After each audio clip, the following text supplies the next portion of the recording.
Welcome back, everybody. We're now at the most interesting session of the entire podcast, and this is the pitching session. We're going to have 3 of our guests come in for live interviews, and this is about to be a very, very interesting simulation because we're about to take you through the entire process of an interview and ensuring that you critically understand what exactly we need to bring about when you're coming in for an interview. And so this is going to be a simulation, especially for the subject of e-commerce. What do potential employers look for, and how can we fix some of those things that we do wrong in a community, as a community, so that we make sure you not only go for the interview, but you go and get the job at the interview. So I'd gladly want to introduce our guests, and we should get right to it.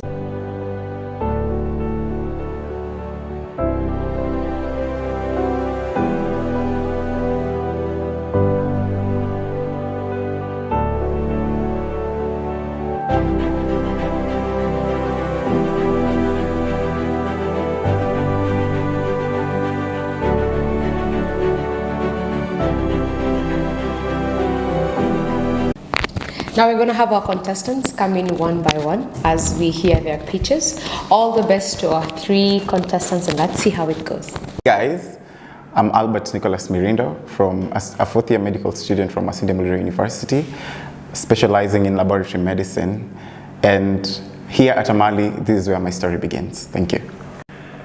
Yes, I'm a team leader in the Agile Digital Club, and also I'm a youth volunteer in the Global Youth Forum. Yes, that's all. Great. So I am very interested in your sector because I think that's where we have the biggest crisis, and I hope you will allow me to indulge in very sensitive topics, especially in the medical field. And I'll start with my first question. What is your stand on abortion? My stand on abortion is abortion is illegal unless it is medically approved. And I say this with a lot of confidence because I have a background in sexual reproductive health and also in line with the Kenyan Constitution and the Maputo Protocol. Yes, I believe that abortion is illegal unless it is medically proven to be necessary. Yes. So where do we find the measures for necessity? What necessarily brings a necessity barrier such that a mother can be put in a place where they can induce abortion? Okay, the necessity comes in when the mother is not in a medically sound position to carry the pregnancy to term. And most of the time, on consultation with the doctor, the mother will. There are a lot of things that are usually looked at before we decide on abortion. First of all, the mother's health, the mother's nutrition, psychological state, and I think those are the main ones. And it's usually advisable that these things should all be considered within a span of 6 to 12 weeks. Yes. Okay, great. So in regards to, and remember, I want to assure you that this is a space where you can speak critically with no fear, because we're not pushing an agenda, this is a discussion. Sure. Because considering the fact that here in Kenya, we have illegal abortion clinics running around the country, and we've had several of the former contestants who came before you are all in the law sphere. Yes. What advice would you give the Law Society of Kenya, and at large, law practitioners from the judges to the implementers? What exactly do we need to put in place to ensure that if there is need of an abortion, it should be done in a legalized, healthy way? What would you propose that we could do to amplify the work of the medical facilities doing? Okay, first of all, I must say it's really sad that there are illegal abortion sites or facilities that are being run, and actually this has led to the loss of many lives, unfortunately. But I believe that if the law would just the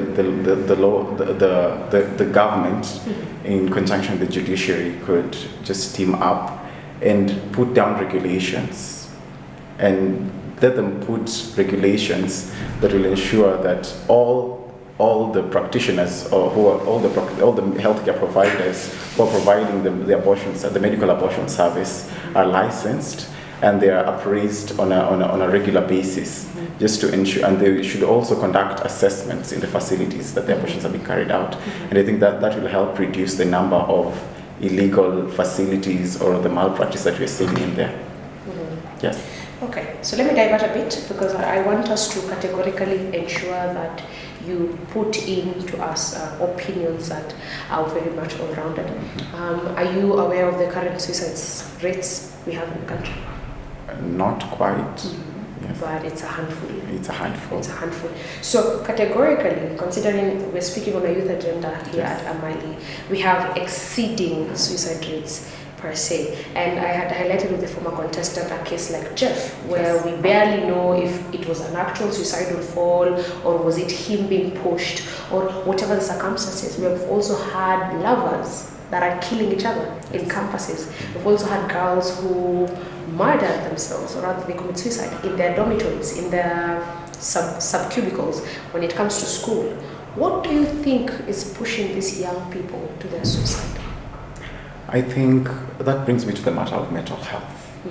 Because as a society, we have failed to recognize the importance of mental health. Actually, mental health has been sidelined in most of our conversations. And as a champion, as I told you, I've been trying to advocate for mental health in my institution, where I try to tell people that make sure that your mindset is healthy first. And with that, when you have a healthy mindset, you will be able to make healthy decisions. Yes, and if we could just take keen interest in mental health and to make sure that we check on our friends, on our relatives, on our kids, on our parents on a regular basis. I know it's a new concept that we Africans are not used to, but I think if we could just take a minute and consider that, it would really lead to a very, very a good or a handful of decrease in these cases.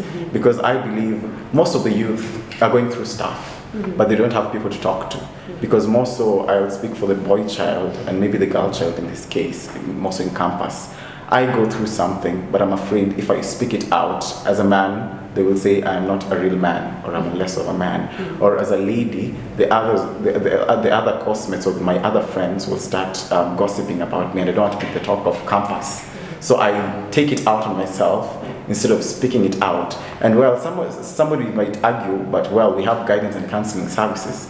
What I'd like to let you know that some of these guidance and counseling services are not that effective. Because number one, you find maybe your guidance and counselor is your auntie at home, or your neighbor, or maybe somebody who's friends with your mom, or in the choir group with your mom at church.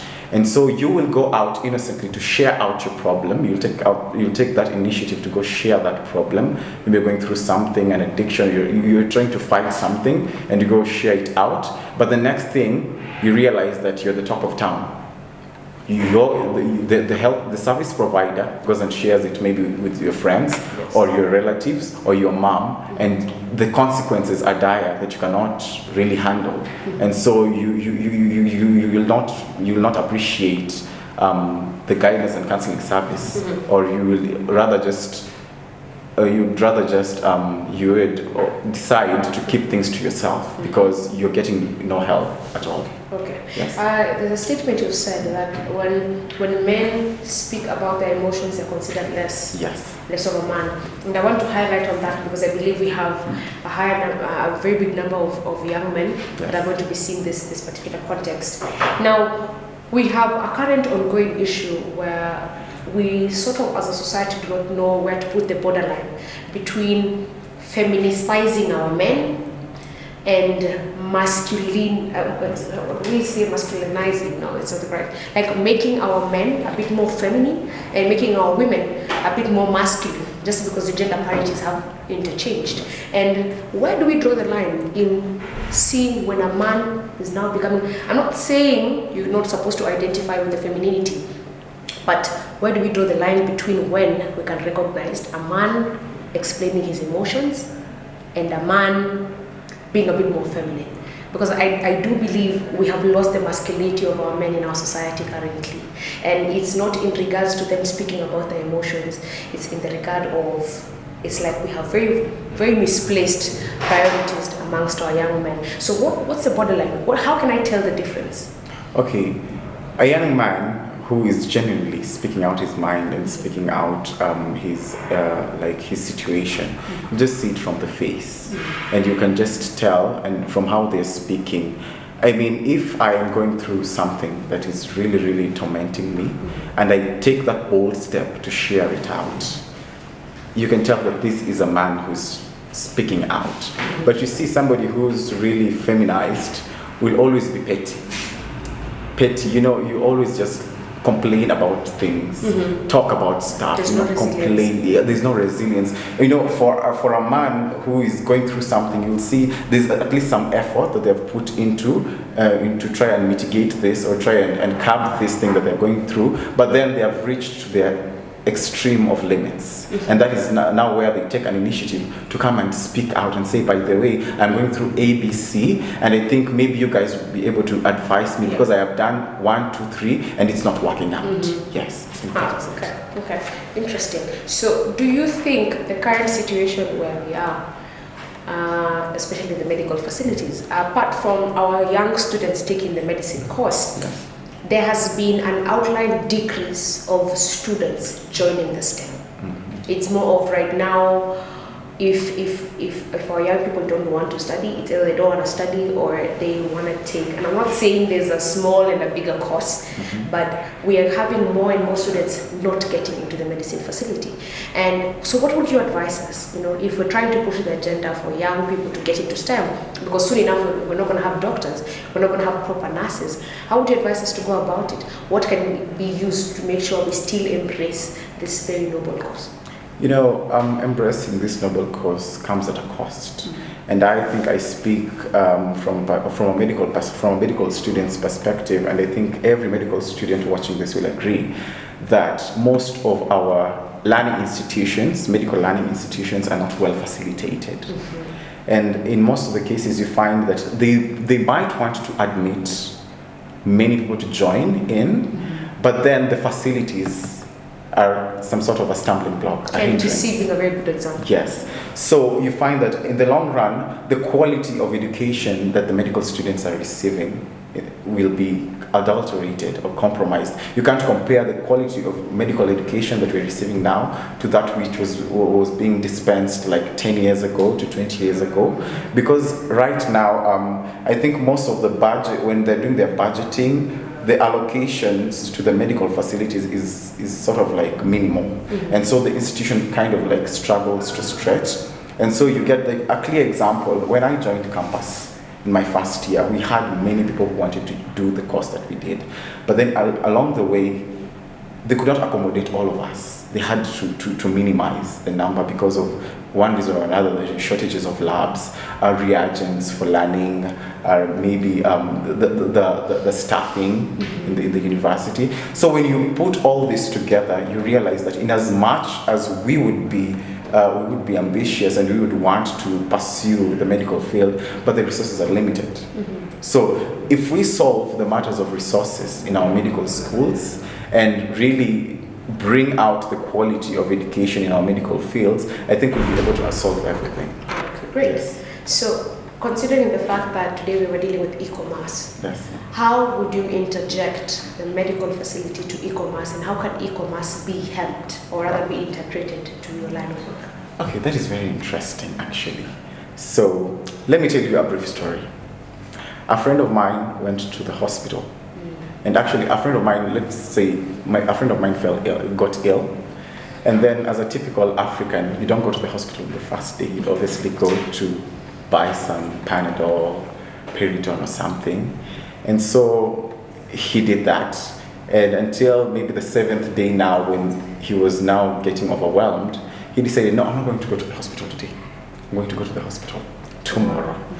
This is because in a Kenyan setup, and it's good that we were told by the facilitator that Kenya has a potential for e-commerce, and I want you to see it through my lens. Now, a typical hospital day in Kenya takes like a whole day, an entire working day to be precise, because you'll have to go to the hospital, sit down there, it starts at wait, the reception. the reception, and then you wait for like an hour or two to get a consultation, and then get another and then they will see you there for like 30 minutes, and then write some lab tests for you to go do, and then take another like an hour to get the labs done, to get into the reception of the lab, get your samples taken, and then another like 2 hours for the samples to be processed. And then another queue again will be waiting. After getting the results, you'll have to go back to the queue for the consult before you're referred to the pharmacy. So, and I was like, no, we can do this better. If the US and the other countries in Europe have embraced this thing called telemedicine, where we can offer these services online. And by telemedicine, I'm really pushing for a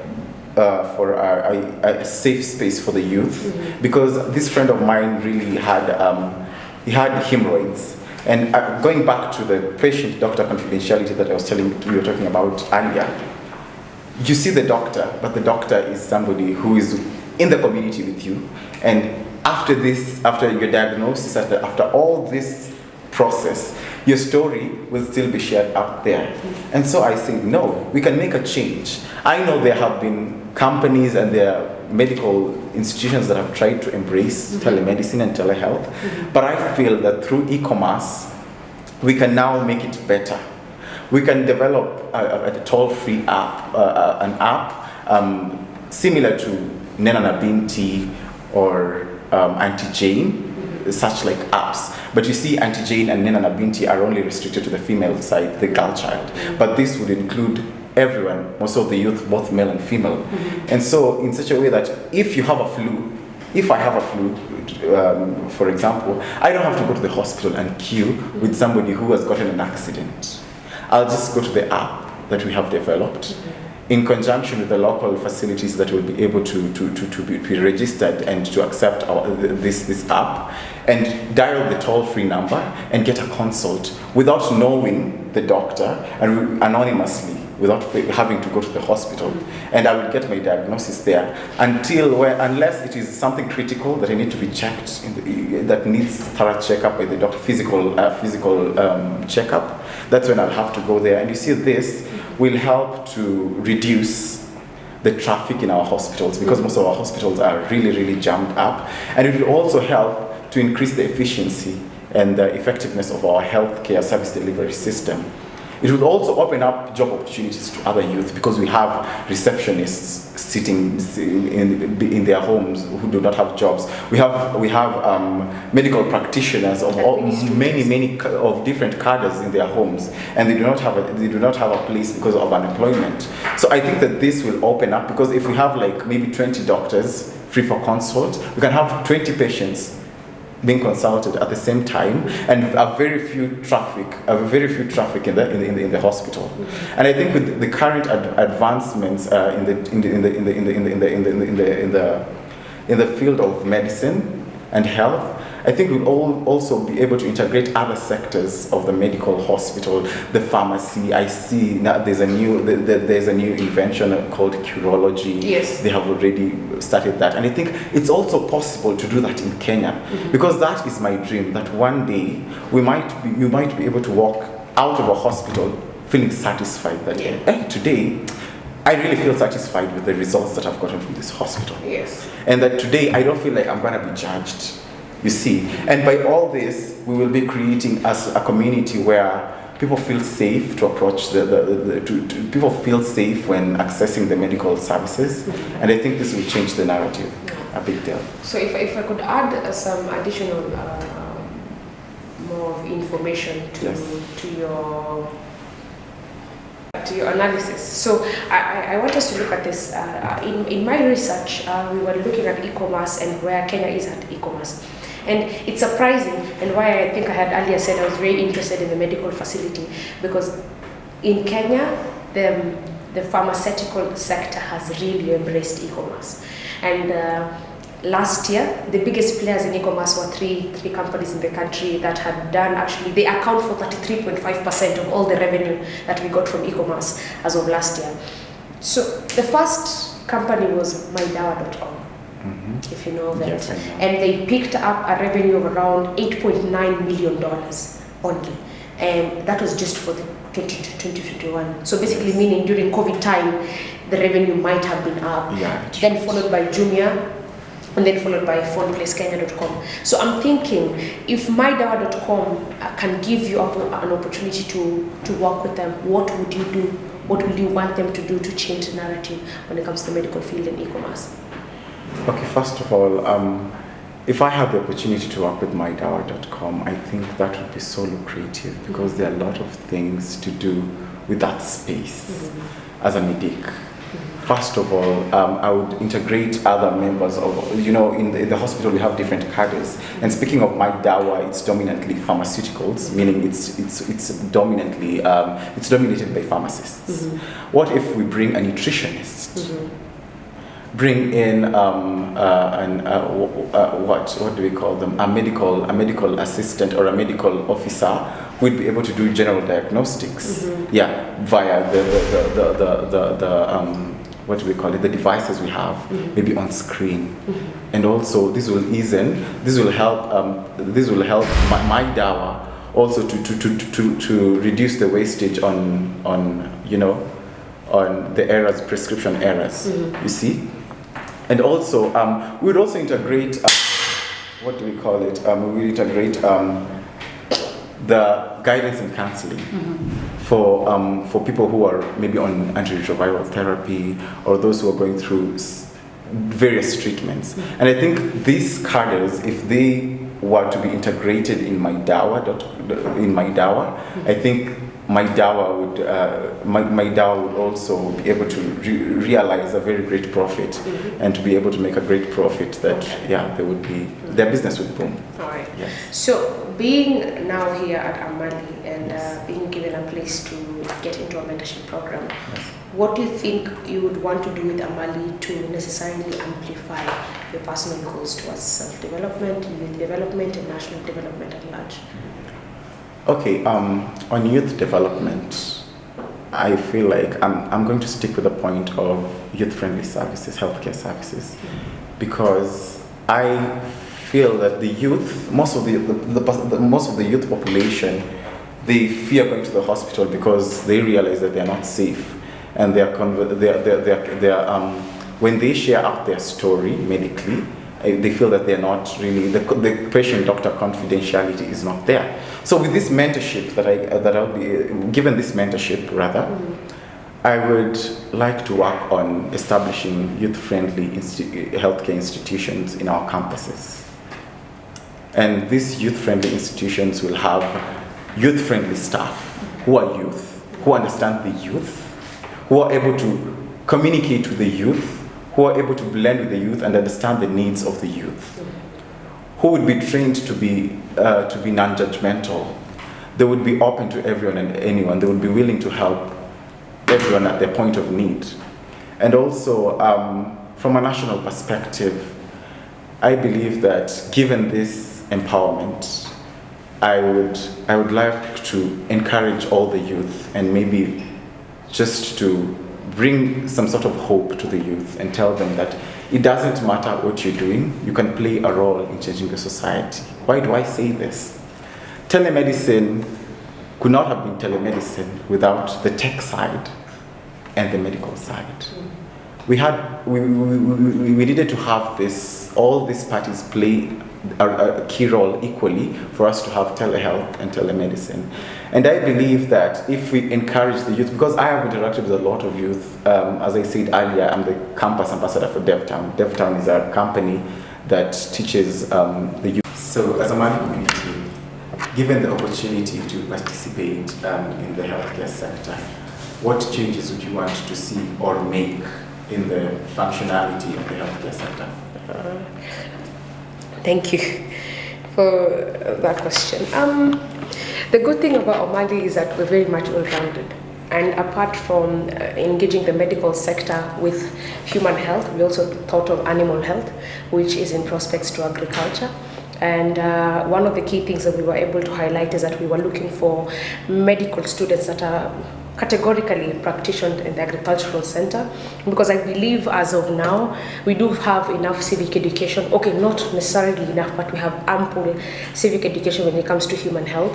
But categorically, with the drought that we are currently facing in the sides of Northeastern, we have no resource when it comes to animal health, and categorically making our medical students get into the engagement of research to ensure that we have drought resistant animals going ahead, so that we don't have to lose the masses of flock we've been able to see in the 5-year drought period we've been able to have. But most importantly, I've been trying to engage with some medics in trying to push medical students to give us papers per campuses in a way that we embrace available medical education across all facilities. That basically means I could go to church and find medical institutions that are represented there, and I can get information towards anything, to also reduce the barrier of integration when it comes to me talking about something that I'm going through. Remember, we still have stigmatizations with UTI, we have stigmatizations with other sexually transmitted infections. Just the other day, it was so sad for us to read on the newspaper that we have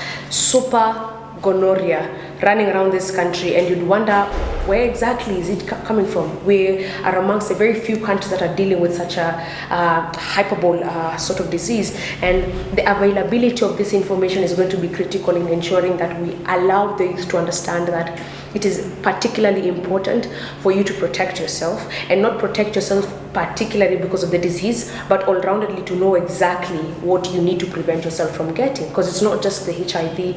I think right now, every single day there's a mutation of something new, and the fact that we are not given access to this information basically means it's even worse, even for the people that are already diagnosed. So it's more of, if we could break the barrier of communication towards our medical facilitations in a way that I could confidently, for example, speak about a disease I'm dealing with. For example, if it's a UTI, and we could easily have our young people being in a space where they can easily communicate. And so what Amali would do with our inventory of experts in the medical field, and you categorically, which I'd want to welcome you to the idea, I think it's very important to use tech and in e-commerce to just have a direct conversation, or rather getting an integration to consultation in a way that I do not have to interfere with my personal space. And if you could even push it a bit further in a way that I could text you my descriptions to what I'm feeling, and the doctor can choose to either send me the same or also a voice note of a prescription, and I don't have to also run to a pharmacy, because I can easily ask for an online delivery of all my medication, and I can take it from somewhere, and my identity is out of cost. I think that in the long run should be very effective, even for our HIV patients that we have around the country. That self-consciousness that is brought when you have to go to hospital for it can be reduced and help them to live a bit longer, because you don't feel like you're putting yourself to discrimination out loud.